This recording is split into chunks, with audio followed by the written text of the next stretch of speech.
Thusim khat anangai kinu hitin thusim hin ngai diu hi hi le iso pi pau tangpa Minneo vin a hin sut heu Lhun Hitam kiti Lungset Umtah love story ngai nup Umtah khat anangai kinu hite thinglang khunum ta khat hing zol kiti anomi hi chi khu a hin go hlang lalin mang elais mamang hungse let na wang khu a hi Churichanpur district sunga hin CCP tulpi to wang kilometer som thumlani vela gamthla hi husung chu nele cha ki hol nagam ha sabe set wang ai pon service ni ho chun nom asanaw win mitin in sum hol na anei chu thingtan le hol thu chu hi jing e ulsalong a tongnum lo mita se dinga wang ne hol ha sa tho hi hilai muna hongkhang len mamang zong anu anglum hinda hla a surkai theong hi phanin thimjil dingin abe ki poin thanum ten lekha en simpantai apa hi ek serviceman a hitan apa pension lo a kiwa a hiwi invel achun lo new cha bol jivin hin thei thei in om wi in sunga chapchang khat hi jin nule pa in a hom tho hle in school ka ya ong thun pha ting jong le ngai lu ta in anu in anne ding kon tu san an koi pi ji e nule pa anga gen theina he palowa hongkhang len ti the a hin la holiday hi tingle aloi pa min tang te lowa ka chi ji hlunin gu thimin na an tong ji hlun e min tang to mamang hi anewa kuna classung ki bang to pe ai hlunin mamang wang le khalama ha sathimi le kha hi the be se lo khat hin ham hama pass ti ho a hi hinla chapang se ngai ta chule school azong bet ton umta chapang hi e mamang nu in ani gel thon achun acha bang bang alung sinin mamang te chu mi hlom hi jiwin min thang umpe le chun num asa chum ti jiwe hiti a hongkhang len do ani a hi hlunin pathil lung sinin class aban banen hin sim hlunin class 8 aung thlung huntan mi venin ko thlang mel in puthun tan ga ki sei mei le akhmul thunjong ake tai nunga de chana phanin ain phathun tan hi le school azun nunga bet hong ki pan hlonin koi chu ho em koi chu lekha thim em ti ho ain velele pan hlun tai nikhat ni school literary mitni ahin mamang te ni jong kinar sa ta na jaw hlonin first bench sa ato hlonin hi le lasadinga hong ki ko ho la achun a van hi le a classmate ho khat hi chukuma hong kai be khat ahin modo atan mit phelo hilin stage chunga hong din do akun chu a van a ve vetan hi le nangol den dan hi tai mit phelo hila ve chu min thangin ahin modo in nawal be se e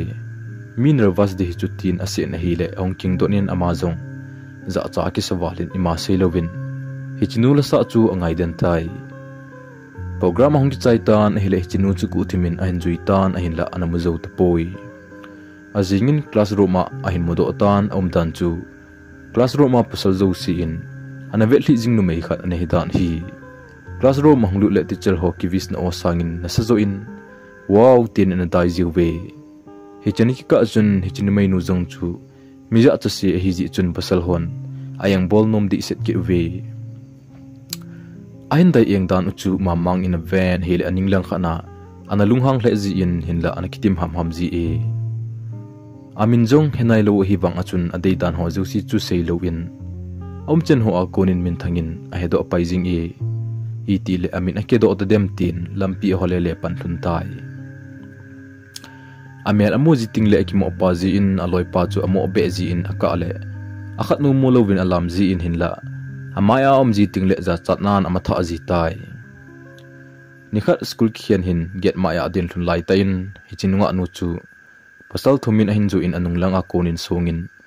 ahin sep jiwin hin la khat non don selovin aumin a hi le khat holoi chun a bek ngen tu pit phat win amanu jong ahlung hang tan a bek chu aki chu lai ta ovin mamang hin ahin modo in alung hang walin a hlai zelin he chothum chu a point hi le khan holoi jong ahlung hang thim win nanga dinga nei pi be hi za nong ki kumham ti ado le mamang in jong kadong manu hi chule em na tho nom lo lew na in che win ki zot win tia akisen le bek hen nong pi win hi chun ong ki khen taw we aning lang khana min thang chu anui li ide ide in film ve na bangjing da na hi Hichun nunga nun jong thank you hinti ni hile mamang ding achun I love you kiti tu cheng bangin alunga anaking kinin imachan don but theipon amani dinga kyau masat na pen ang hitai nilhain mamang jong azal na khunchung achun aki gelin a hile suna kadong manu hi ati cho hin gel to in a hile akiza pi valin ang mo nui to in as dong mata ta hilewang cho haha kadong manu min jong kai do lai di hilana tin zan khuwa ke in ki panan adimin amin he lo la ya lungsit nu chu amin he na ding lampi en kyo tai azingin min thang to go thim chan hi chinu mai nu bek cho ka belunin hile bek sunga ai ka na chun amin at least akiji amu huna chun in the wonderland an ge man e amin he se yang chu sanamu abang jingin suni hlum ke e chun le khadim che nin at least min aji in iti ka aji chai hamjong ane phapoi angol bangin at least min bo chu achuti se jingin hile min thangin en thei chimbe se nin alu hin be pin koiman net pha lo pi chu atin hile them khat hong phadomin hi chini kho ako na chun skula alung ma sa penen apangji hlunin at least mu num ji a school kai abang jing tai tichal honglut lamjong ane phaji pon at least vet na in anama tha adem chi tai hitabang tu kho hin a ding ka ta sani helding ati phanin direct nga ga helding chula no masakit pon itabang mi a hi he do ding akong masatai ai address so kholin hile am ho kho hengzo ko ma khotha akhat amin na boljang kiti a chu cheng o hin chanu athum chen a hi ti chen hin khol do tai ami hi na ho in a ven hi le alung hlai ma jing in loi pa min thang ko ma chun a chu ti sei jing tai nunga hilding le ipinga em ti jing jong henai lo hilonin hinla ama ni he na ta hilding a hin gong thun tan hinla school amin a he ding chula nom ki thun pon hi ji chun school ki khen ting le min thangin a sei pi din a ki tem thun tai school ong ki khen tan get ma ya ana tin thun lai ta in Alice jong hong do tan Alice jong chu ada le le jing in piam khat hol dan in au me Alice in jong min thang ai mu pha na chun a hong phe in umang loi pa ni chuna tin adong pa in hi le ama go na sanga lampi ahong bai lam jotan hi le min thang jong alungim na awol do me Alice in aba na sei zomin heu mamang chu ki mut pinum na khat au me tua hoya ham tin adong en hi le min thang in jong gang ta in mamang chu ga ko do tai mamang la za chat nan adim jing in Alice mai jing jong vengam loin mun chumlang avelele ji e Alice in ki pa thu a hin se in ni khana mi phalo ho apana mamang ki thu pin ji a anot do ki pan thu a sein hi le mamang in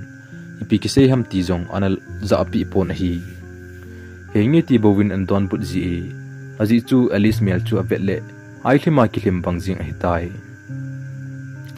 ahung ke to tawin gole pai pata danin om tawve school sung achun amo tum ki gop dan chu aza chombe in ane ule ani khom jing win abol khat na chu abol khom jing tawve hiti aki gop jing lai tawin mamang in lungset na chu ahung piling mong tan chule Alice in jong aguin mamang chen ho chu anongol pg le e school kai ano ple tan hinla kumthun exam achai ta ji un khian te ding chu hi tawve Christmas holiday kitha tawin mamang min thang chule at least chu akilhelel mama jingun thiman ki kai khen lel tabang a hiwe adu in mamang le Alice ding in wang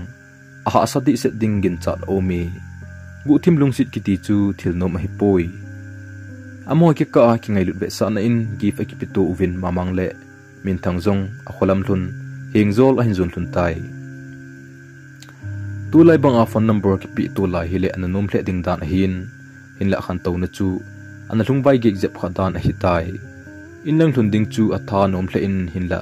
ada la alhun Alice agel do ji hlun le mamang ding in la sit jong om hle jing ji e dam selin aga lung chi tawin Christmas mang ding chu a hi tawve kum hei gol nup chu thanup ta le ki pa tai na hin mang tawin kum nu le kum tha ki ka hin area sports ang umtan hile hi cha chun Alice te kho jong hong zaun hi cha chun mamang ding ki pa na lin ta khat ain polut pi tai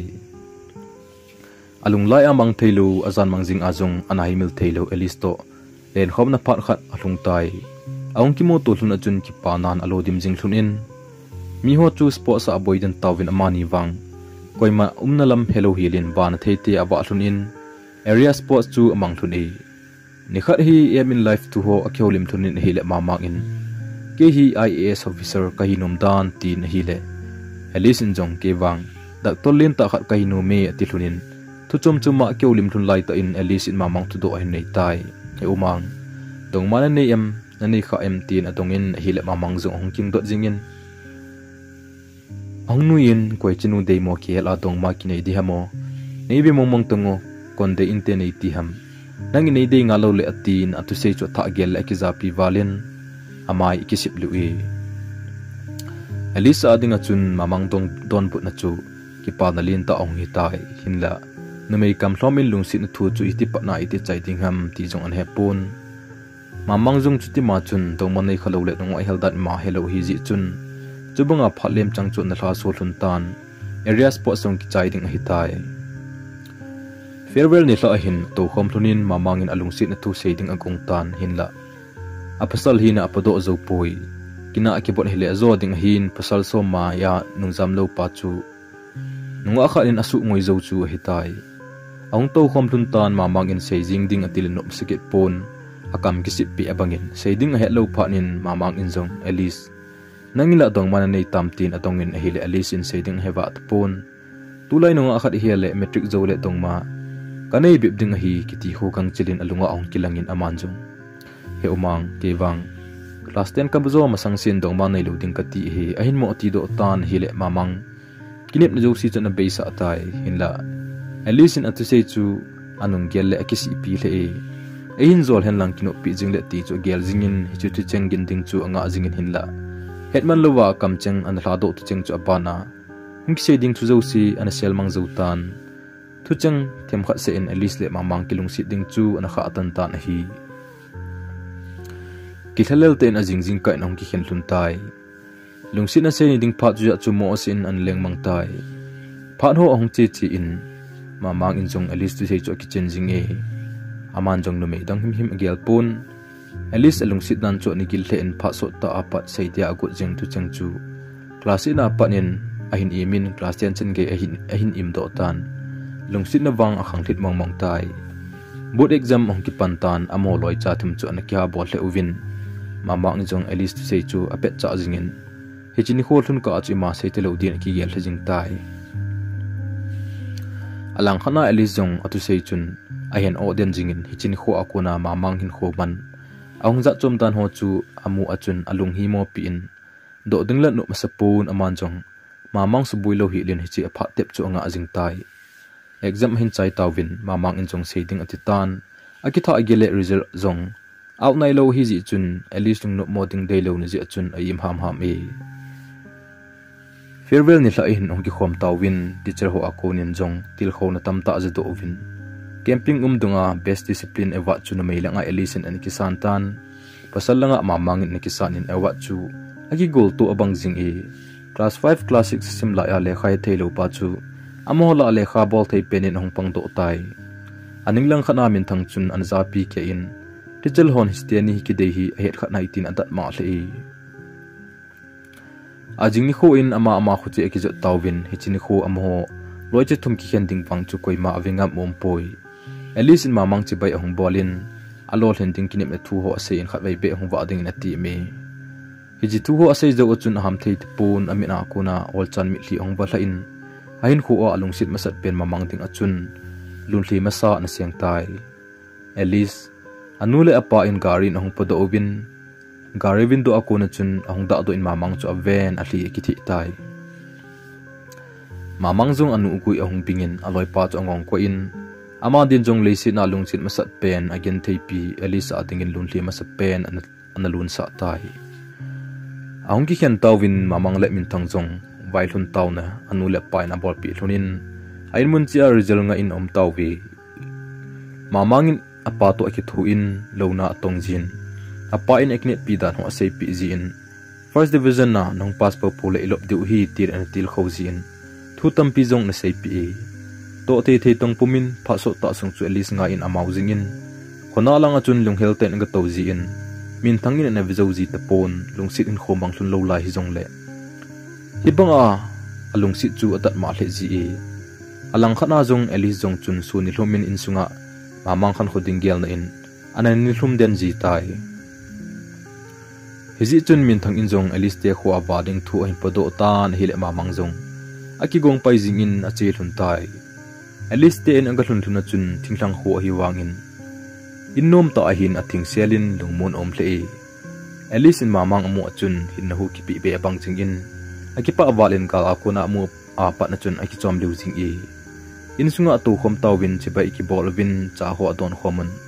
chom khat awa le un hi le het malovin ni sa in alum na lang aniki zot tai nilum kon vai thun don agul ngai to hong ki hla awang lungsunga kap lo ko imham hitabang chun amani jong lungsunga lun thli pumin ong ki khen hlun tai lam thung ke in kam chang kha jong ke lo hilin ong ki hlan hlun in min thang in wang alung gel he thim jin a ho pi nom be poi result out thu en ja tawin mamang te ni loi cha jong askul kai na lang hlun a che ding in ong ki gong do hlun tan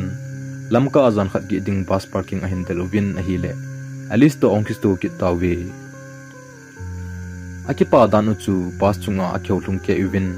school aban a kai na ding ho akheu uwin chule hejini kho chu mamang le Alice kitip na masapen mo so ding ni kho hi jin mamang le Alice ding achun ki pa na za chombe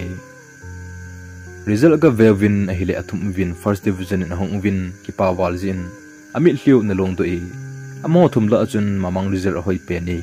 abana Elisa achule amo thumla achun min thang chu thimo je danin ana umi hechun min thang in chance in pilhun tan mamang jong alunga amjo si a hin pan sei thla tai Elise tu chana se do lo ka koi thu chang jo si jong ne so ting ka ta sane hechini khoni na te pi hi kain nga do hi tai na lungsit na zal hi tu ni pa chana ka nei jong nang je le pathen chule nule pa taw na ka hi tu nule pa taw na ka hi kalung sienin hinla simlai hi ji in pha sot pi kalunga kan chingin hinla anamun mang thei poi a hingjing ni la in a khang khang in tunwang na ko ma se do lowa kom lo le ke dinga pha dang om ki ding ka ta san ta lo Alice kalung sit na kain phung do e lung sit na ka nei jo si nang ka hin pe nesan pi te o atitan Alice song alunga ki pa na mi li pomin ong kinung hein a hin don pu ne hi u nang ngai lo nang lu sit lo dinga nei gelem I china nei ngol sa I china nei gen thei sa am na he nam hiji josi chu kalung si ji hi lo le pi ji hi ding ham he u numai lung hlom ka hi ji an koma metric zo le kana ti chu ka sei pe ta achun kan heman pon khunungin kana ki si le e hi chi achun nei ni zol jong le chun nanga dinga ki kel sa kana he tai hin la pathenin ei dinga phat pa zo hin gon tunin kho hi man tam zo e he u kin jong kan lung si ne a hin ti achun ani gel hun ki vetul hunin amo noi hunin hin khulam thunga azol hunding lampi chu pathin anga na pe do hlun tai mamang le min thang chu ki den tin akigo a hi hlun ji achun Alice wang kile ding in bus parking chen anga tha aki go hlun in hi le bus parking a mamang apane win in langa hungte te din achuti ko thojing tan ipithu ko umham tia ado hlun wang in sei pon a chainan apane jung ahung kap to in mamang chu angong ko in boy iti ka sei pi ding hitam na zo pa hi le se na hung kit talo din an chi tai boy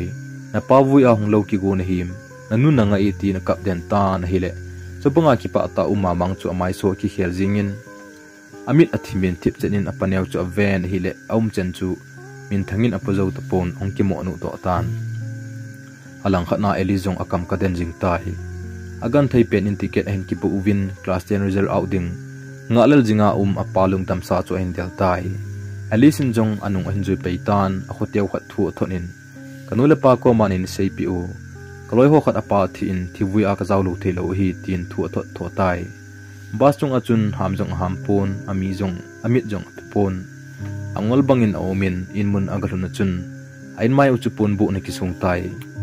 in mai get agalun le anu ka gin ahin za chun ong king khangin amina kon mi thli ol chan ong bal tai mamang pa nachpa ong vai lung te ven akhuna achoi khu result hi lo ham bet pi tmo epidian chapa jong na vai thunum lo tam tholoi o mamang hung te tin anu kap den tan mamang jong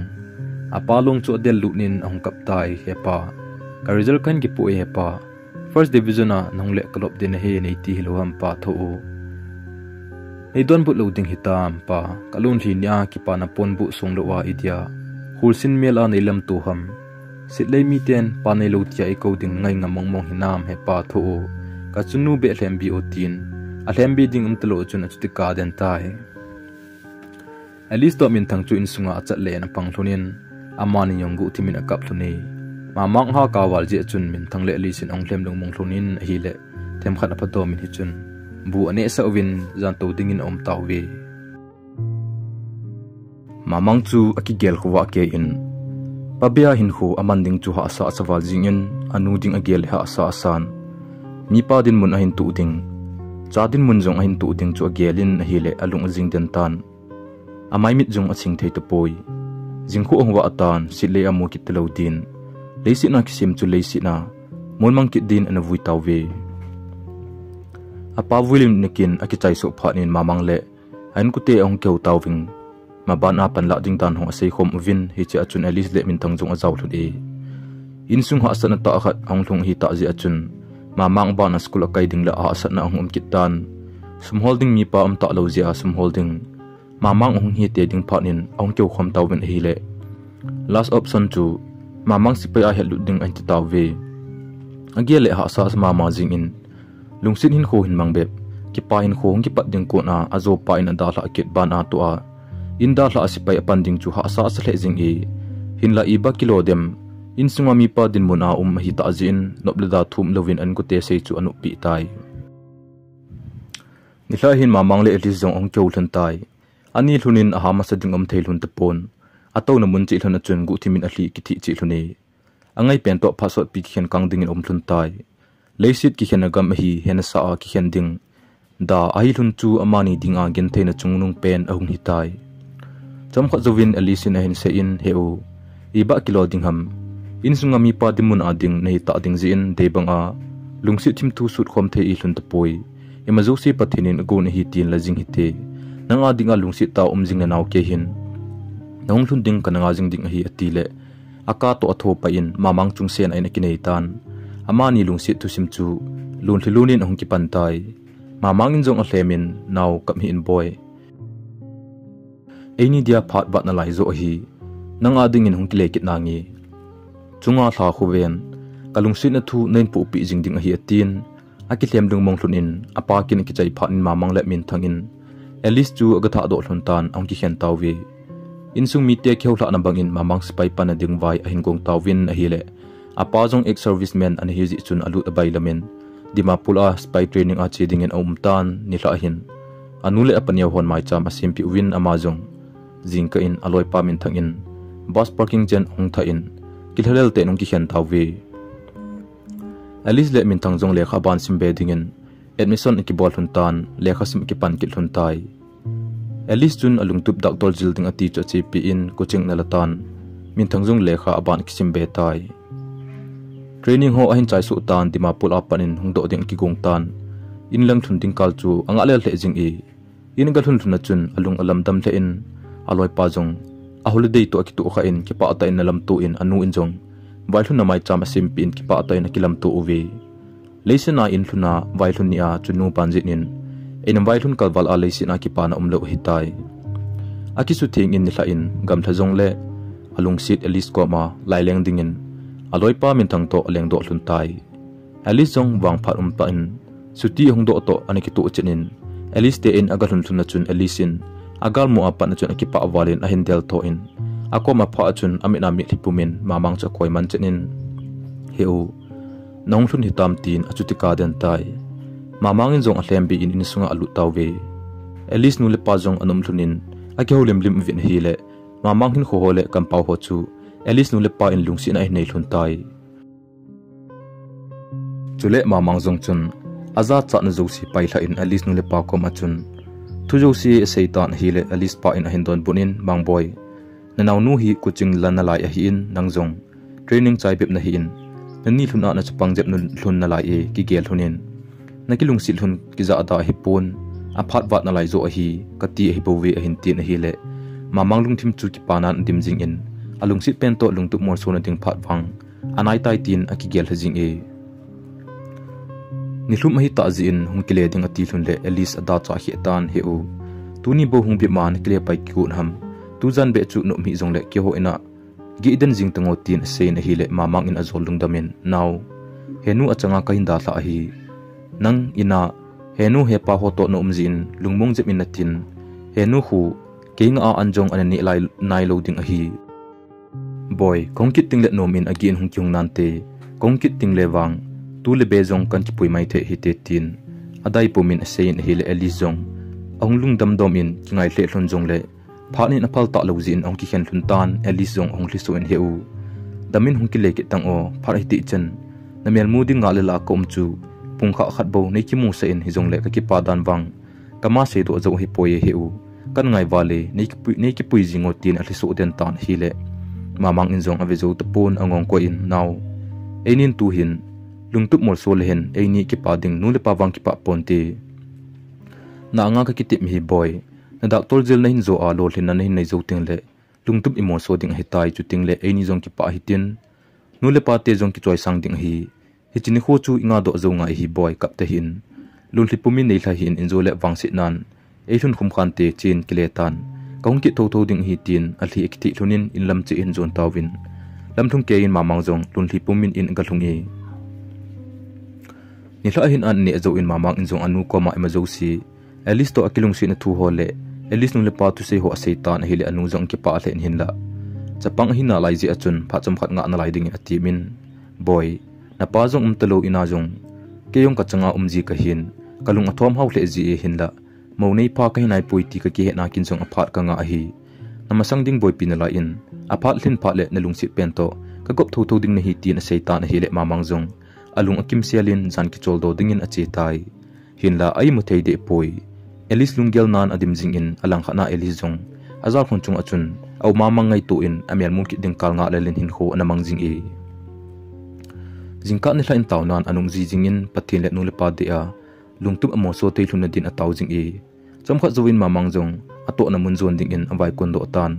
chunnu taw na ocheng pumin ahung do e alen na hlang heng zol chu mi thade denin aven aka le apa melen amajin che do pan hi wang achun kile ding kal chu anga le le jing ji e army base akalung tan postman akonin ina pana letter hung ki thon ho cha mujingin hi chela achun elisa jung ahung zaw jing e aman jong ale tho jingin agol pa dingle anu ding chule elis ding achun jan le lekha aji ji e hiti akingai lu to aw muchun apa pul dum jo si a haimil sa tan hi le ain kho jong ahung jang khai dom tan a hi le ki pa ta in ahung thei pan tai in langa anu in ahung do ding kal chu anga le hle jing ji in chule elis jong chuti ma hi jing e ana to namun apa na mamang in sumle pai ho a hin tho jingin anu ding in lungnawa om hle nan hin la achanga chu athom haule e kumni hung chi tan a hi le suti hung do din a tan hi chun mamang jong aloi pa lekha thonin ahung ding thu ho sei pi tan hi le anu jong ki pa walin ahung ding ni kho chu sim jing tai hitima bangchun alung chit pen elis ding jong lekha ji pe asunin atho tai aphat hung tlung tan in langa ahung do tai pha chum khan ading in agalhuna chun anu le min thangin analam tu in ki pa tan ani ki pato tawe ni la in mamang in jong alung gel ho sei ki tan hi le anu jong alung akham le ji aji chu elisong a course zo ding kon cha hi tai anu in boy elis jong ale khasim achai ding kon cha hi tan chomkhat nga ham ham tango boy tin azol ki tan hi le anu thu anil nom lo ji achun hi ti chun om ki tai ni la ane zo hin aloi pa ki pu in elis len na hlang an zon ki hlun tai elis in jong mama hung thun ting ni kho a hi ji chun ani kisim zol sel in mai achun ananga thi jing tai aga thun thuna chun elis in jong ngai lut na nei te in nalam tu in heu nong thun hitam tin chibai a bolin in sunga lu ki tawi in sunga chun thuza tum chomin a kyo uvin a hi le elis in heu ngo dukana ni the gani autte nangin a cho ding tin ahin kai do tan ong kile lang hin min thang anamasa je min hi le amani chu lamjot pumin ong chou lim pe hlun in husung rang pa ma to na ki do achun ong to pa hlunin elis in jong heu nangla dei bangin ina num thei te pon nong do jong le het man lovin na kile pai ki ji in dan le mol nui a num jong hi jong ka hena e hinla nang lowa kain khoman ha satan wang ne het pha pi pon te na ke wang na kitip na nahin haimila ka kinep nu jo si nahin beisa ding sang in kahin kho neila amang pi zo le chun kanum je e kitip na cheng mo so te ding de na ji a gen theina tam jong le hello banga ka hi heu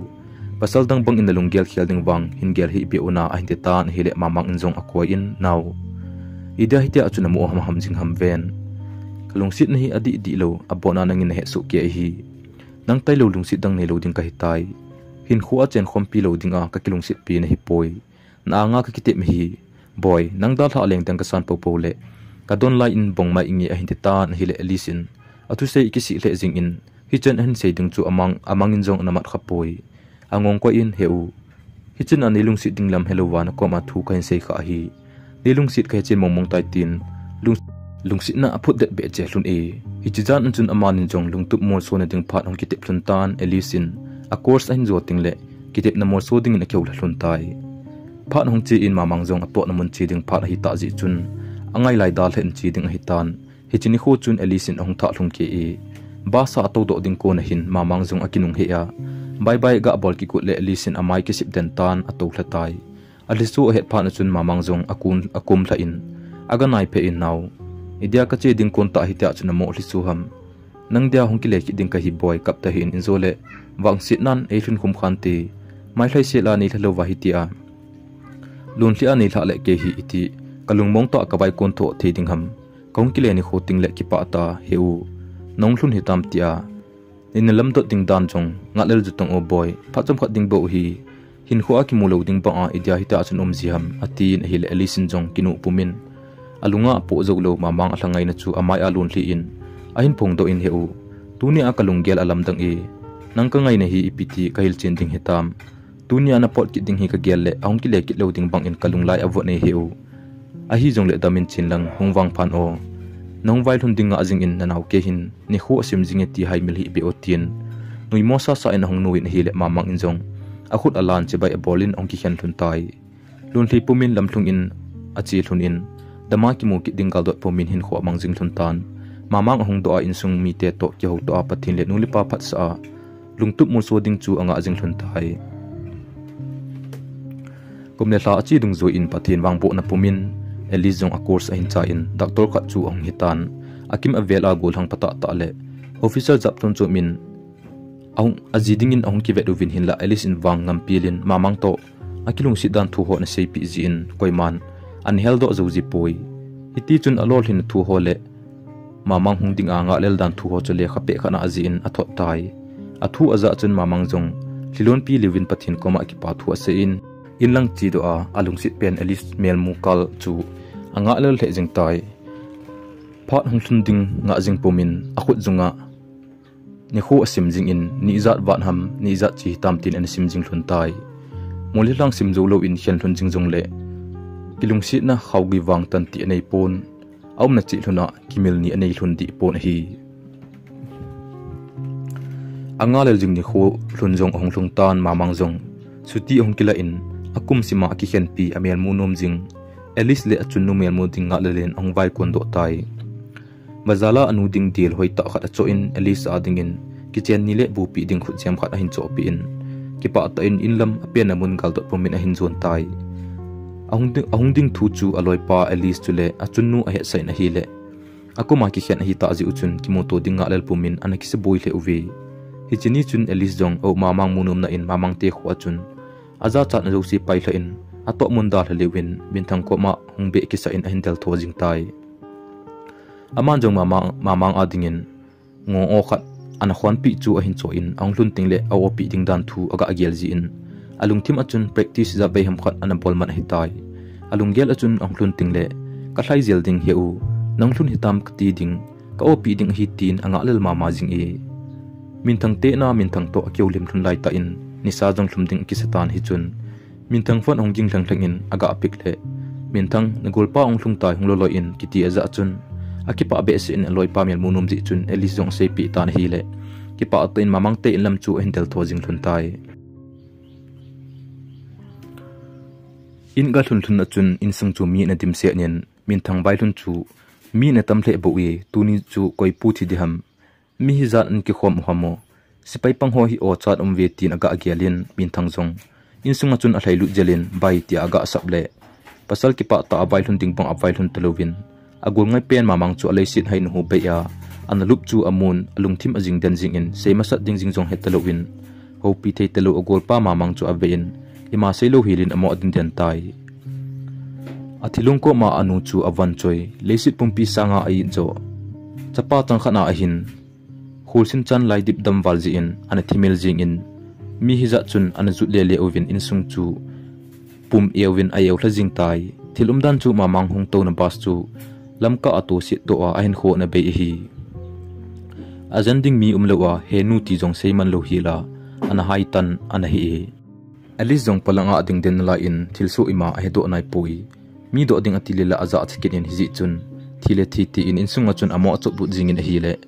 mamang lung ki jam amu achun ata san theipun akam ka den jing tai aki hi le en hi le akom a mamang nu umchan chu amuin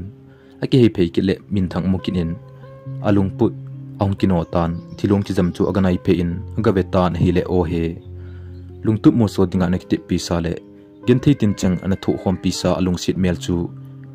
vet ngam lovin anum jing tan hi le angol abang jing tan pha chi sa ho aban pana alungin ong kilangin molso te dia akitep na hlon tu cheng ho aban chan a hin kial to in amel avezi in hi le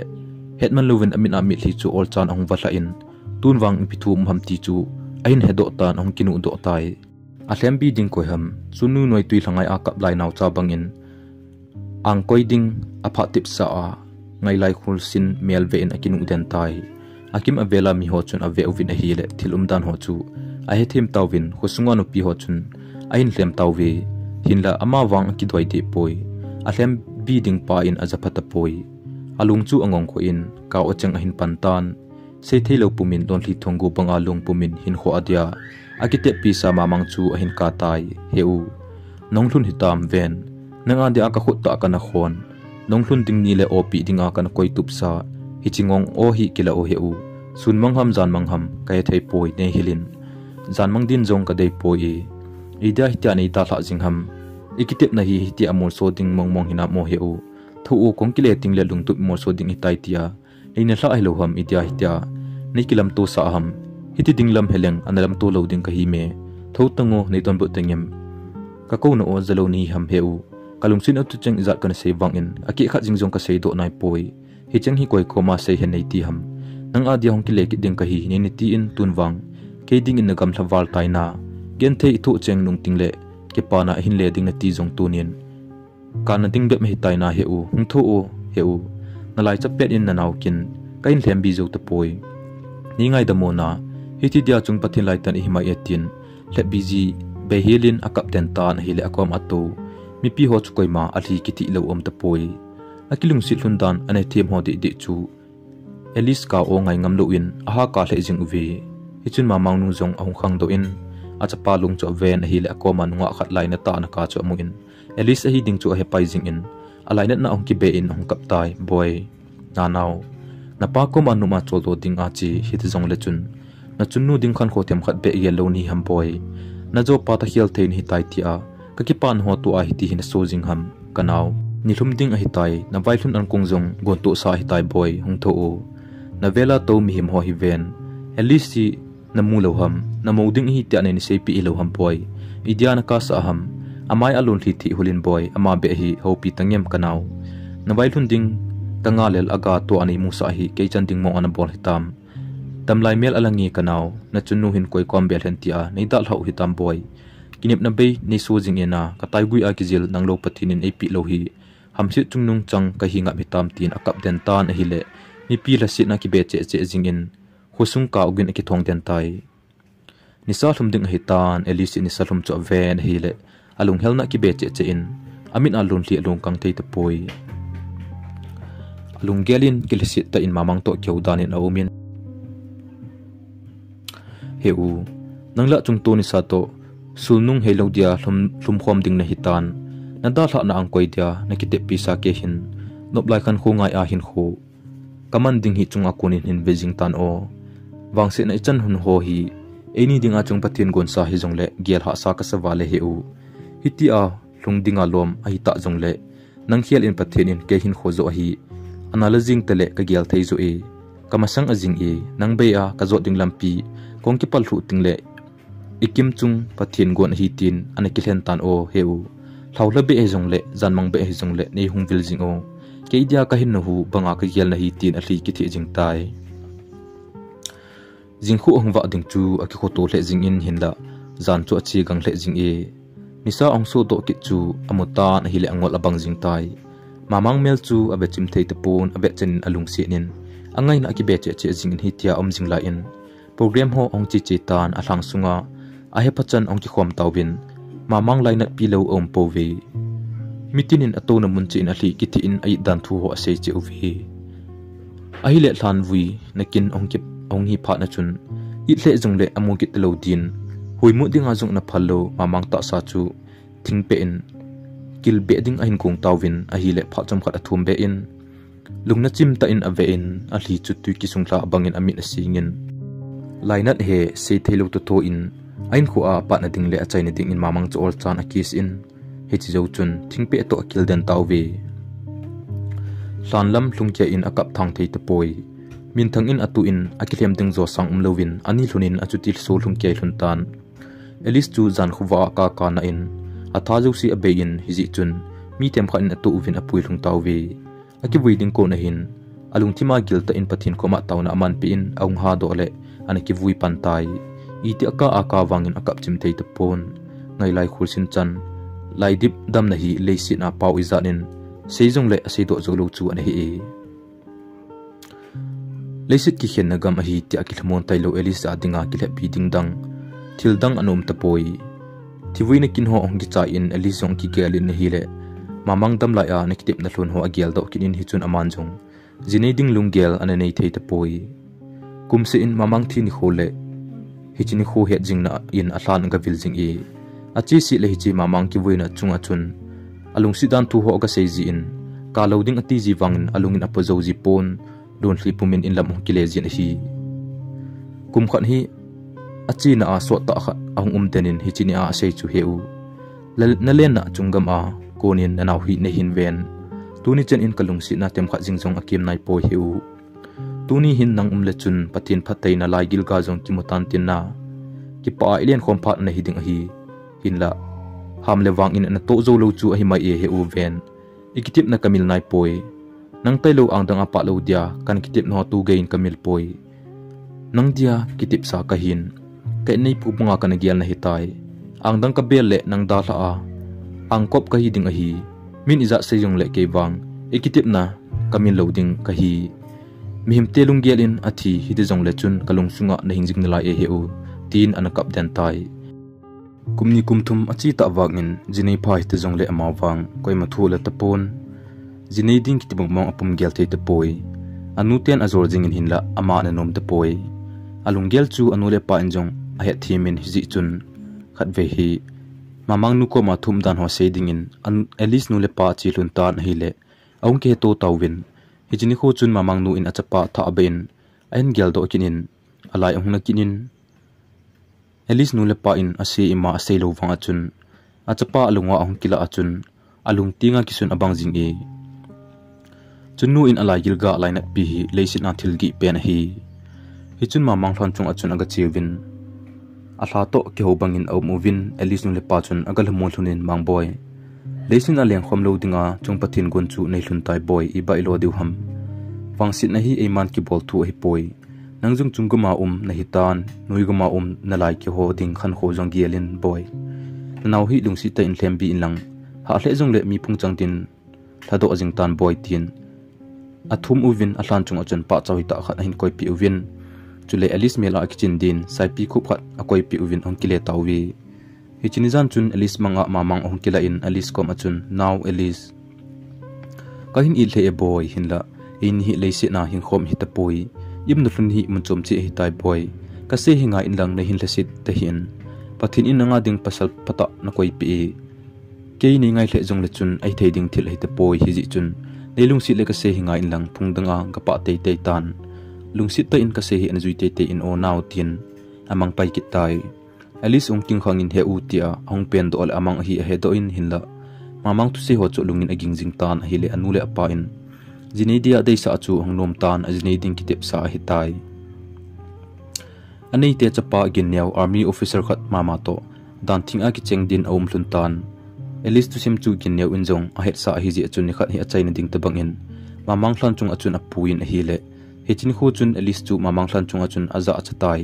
aka le ki si ji in hinla mamang in ati pi hi ji chun Minneo chu alung si lo hi jong le mamang thu pal ke nom lo ji a kichen pedia na gel hi tai than chung achun ngai dam thu min heu ikitip na ching ho pal kia ang denga pa dia nei phar hi ta le ke yong chi tangi hi jong le kalunga nang bo na hiboi kasian angkoi nang to hingkhom bang aki gigel hi chunga konin phatheina na hin thumpi jingin o heu tunia na chunga lunthi kasian hi achai na hita hentin akap min chom kha zowin ginewin a hlempi in langa ongkile hlun tai lathum zo phalha November ni sim 22 ni a hin pathin le mi pi henin ginnew le list tu nu pa in ani kipong do tai am talo ma bang thlau thla jong alung hlaite ding ta san o me tu sim aki chai tan hi asim josi chunga ka ki pan thu kain phonge mihim ema dei banga pathin e pui e pon pathinin amadi dan jo ami him apui e hi eho wangsi na ding in pathinin thilgon ane him poi eho dia aphazo chumi him eho sangin kamcheng pathinin ayama sa zo e lungtup ki molso hi hin thingpung ta bang hi tin bible ase hinla molso ahi zo ting le wang pathinin hi chisang a ahu zo che khat eigon pi o hi ti geldo jingding hi nain khu adia ki gel na decision na nei chu gp jingin na zui jing theding hi ti wang sengam he poi hinla nang dia phalo hi le pathin khat nain gon pi nante ka ki pa e tusim hi ngai no mule like share subscribe any bor pi ki vo